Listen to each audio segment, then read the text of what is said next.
Cade just hasn't had enough time seeing how this has to progress. So he's going to have to go. Why is he in the game? Because I think he's the best. I think he's the best leader. No, I think he's the best leader right now. The leader. What does that mean? It just means more of the psychological aspect of where he kind of holds it together. I need to see how it's fully implemented with him before I'm going to just totally tuck and run. Well, I mean, I don't need to tuck and run. What's wrong with playing a second guy at times? Because if you play the second guy and he does really well, let's be honest, he's not ever going to leave. You know that. That's what's going to happen. Who's not going to leave? Well, Kirk's not going to flip back and forth. It's once he makes that decision, it's going to be if Sully comes in, throws a couple touchdowns, and we win the game. Do you think he's going to go back to the bench? He's not going to go back to the bench. What's your point? Well, my point is, in order, I don't think even if you put Sully in at this point, you're going to have that much of a difference in terms of how everybody's reading these plays.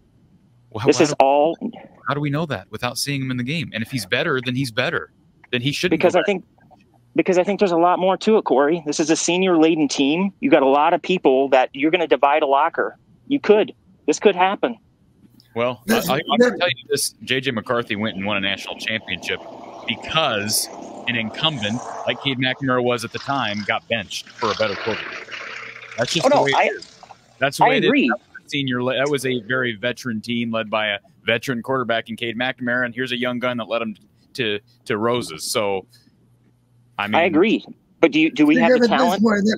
Think of it this way: that senior-laden team we're talking about, all they want to do is have a great season. If that means that Sullivan should be taking the snaps, they're going to be all for it. I agree. I agree, Coach. And to a certain extent, I would go along with that theory, except for the fact of we don't have the talent around Cade or Sully to get the outcome that's going to be that big of a difference, I think, between the two at this point with a new system. So I just don't see it as, I don't see it as that great of a leap. Don, you want to respond to the statements that he's making here? Because we'll get him back here in a second. His signal cut out there for a little bit, but I would like to say this, Corey. Football is the last great democracy there is because the best players play the most. It doesn't matter whether you're black, white, or green. It doesn't matter how much money your parents have or whether they have any at all. What matters is you perform. You perform better than anybody else at your position. If you do that, you're what we call a starter. If you're second team, you'll play, unless you're a quarterback, I guess. You'll simply play less than the starter. Be ready for your opportunity. Running back's a good example. Tight end's a good example. You're going to play, but your role will be less significant than the starter. And the bottom line, if you're playing better than the starter, then we have the wrong guy starting. And the players understand that. But the players will rally behind Sullivan or Marco or Cade. It doesn't matter. They just want great performance out of their teammates. And it's just all about the team achieving their goals. And if you're an offensive lineman in your last year of football, you're just hoping and praying that the other 10 guys can play their position even better than you play yours. And they don't want to in the huddle. We've got a large investment in him right now, and I just haven't seen enough. I mean, today wasn't great. I'll admit it wasn't great, but I don't know. What's the large investment? What's the large investment? I think everybody looked at Cade, including me, as he was going to be a big difference maker. And I think they paid him a lot to bring him here too. I think just like Erica had said previously, Kirk had put a lot out. I mean, the guy got a suspended game for bringing him over here. I mean, we've invested a lot in this guy. And I know coming back from those sort of injuries, this is not something that you just magic wand. It's repaired within 2 to 3 weeks in game action. Let's address what your statement just a second ago when you said there was a lot invested and you referred to what they got, what they paid him. Who cares what they paid him?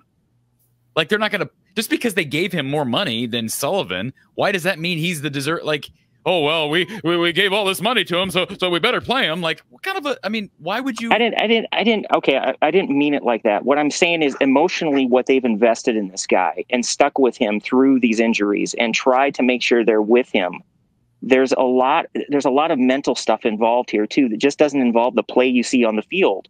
And I think that that's a fair statement. And I think that's a lot you have to take into consideration before you just go, I'm going to pull the plug, can him.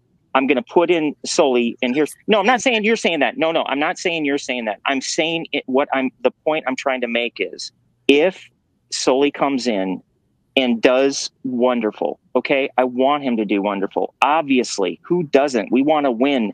The point is, I don't think we've seen what Cade can do to this point with not only recovering from these injuries, but we've also got this offense that we're trying to get established that is going to take a heck of a long time. And I think I don't know what they were thinking when Tim Lester came in, that we were going to have this huge turnaround.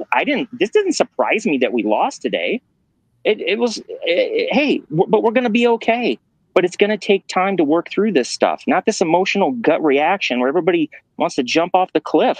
That's just nonsense. This team always recovers.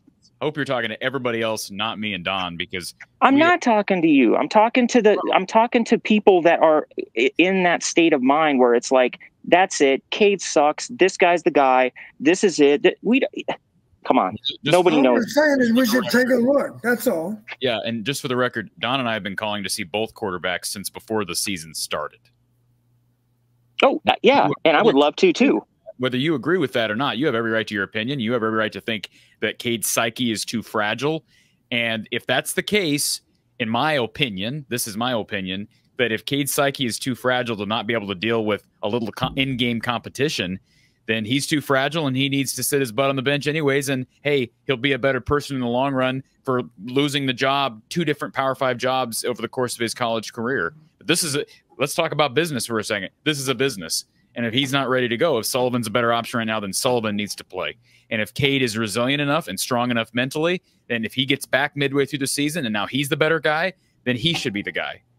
Like that's my opinion.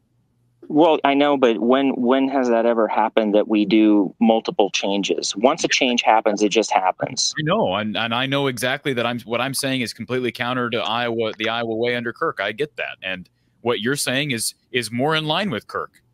But I'm just saying I disagree with that. And I think you're probably right. It's probably not going to happen. It's probably not going to happen.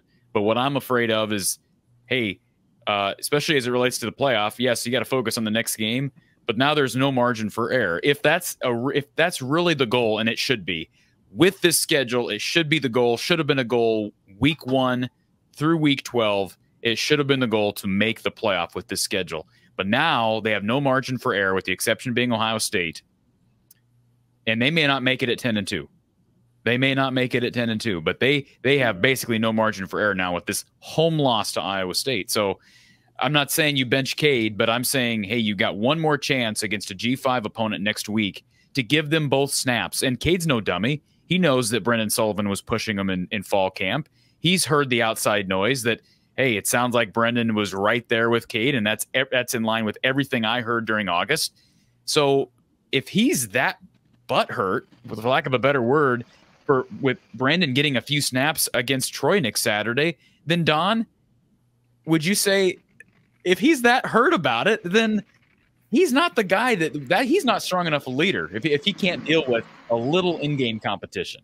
That's my opinion. He's not strong enough a leader. Very first meeting with the quarterbacks, I would go around the table and I would say, teach them individually. It's not about you, not about you, not about you, not about me. It's not even about Jeff Quinn, who was our head coach at Buffalo. I said, it is all about team, and if you don't understand that, we're not going to get along. So your job is to be better than everybody else in this room. If you're not going to be the starter. And if you're second best, be ready to play, because we're going to give you some playing time. Because if the starter goes down, you have to be ready. So those of you that are further down the depth chart, you got a different job. Your job's to be a great scout team quarterback, because you're our 4th quarterback. So get that done. And when our defense plays well on Saturday, you can take great satisfaction in how well our defense played, because you're the guy that impersonated the opposing quarterback. Hope that makes sense to you. Football is all about the team. It's not about the individual. And if you might get your feelings hurt, then I'm sorry. This is big boy football. This is not Salvation Army, as Coach Frey used to say.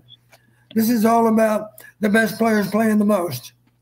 I understand where he's coming from as it relates to what Kirk is likely to do.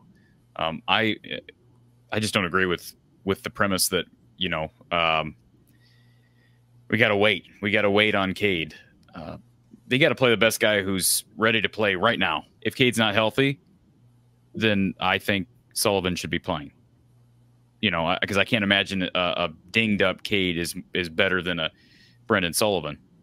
You know, who, you know, didn't have great pieces around him at Northwestern, but was a 60+% passer at Northwestern and got solid reviews out of fall camp. But I'm not talking about pulling the plug. I just would like to see a couple different guys get a shot.